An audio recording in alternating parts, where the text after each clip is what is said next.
Doctor, I have done the blood work you asked, but still mudi koriyunnundu. So what should I do? Well, since we're done with your blood work, we now know what nutrients you're lacking in. Other daily supplements ആയിട്ടും hair stimulating sprays ആയിട്ടും മുടി വളരാൻ വേണ്ടി തരുന്നതാണ്. പക്ഷേ വേറെ എന്തെങ്കിലും ഉണ്ടോ പെട്ടെന്ന് ഹെയർ ലോസ് കുറയ്ക്കാൻ വേണ്ടിയിട്ട്?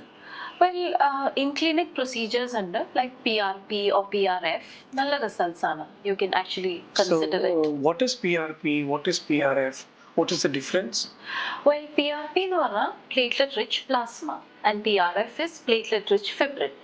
ഇത് രണ്ടും ഓട്ടോലോഗസ് സീറംസ്, അതായത് നിങ്ങളെ ബ്ലഡിന്റെ തന്നെ ബൈ പ്രൊഡക്ട്സ് ആണ്. പക്ഷെ ഇത് രണ്ടും പ്രോസസ്സ് ചെയ്യുന്നതും സെഗ്രിഗേറ്റ് ചെയ്യുന്നതും ഇതിന്റെ വ്യത്യാസമാണ് ഒന്ന്. രണ്ടാമത്തത് PRP actually rich in platelets ആണ്. അപ്പോൾ PRP ഇൻജെക്ട് ചെയ്ത് ഉടനെ തന്നെ ഒരുപാട് ഗ്രോത്ത് ഫാക്ടേഴ്സിനെ ഉടനെ വിത്തിൻ ഫ്യൂ അവേഴ്സ് തന്നെ റിലീസ് ചെയ്യുന്നതാണ്. പക്ഷെ നേരെ മറിച്ച് PRF എന്ന് പറയുന്നത് ഇതിനൊരു ഫിബ്രിൻ മെഷ് ഉണ്ട്. അപ്പൊ ഇതെല്ലാം ഇൻജെക്റ്റബിൾ തെറപ്പീസ് തന്നെയാണ്, ഇൻജെക്ട് ചെയ്ത് കഴിഞ്ഞാലുള്ളതാണ് ഞാൻ പറയുന്നത്. അപ്പൊ ഈ ഫിബ്രിൻ മെഷിന്ന് ഗ്രോത്ത് ഫാക്ടർ റിലീസ് വളരെ മെല്ലെ നടക്കുന്നുള്ളൂ, അതായത് sustained over A few days. അപ്പം മുടിക്ക് ഗ്രോത്ത് ഫാക്ടറിന്റെ അവൈലബിലിറ്റി കുറച്ചും കൂടെ കൂടുതൽ ദിവസങ്ങൾ കിട്ടുന്നു.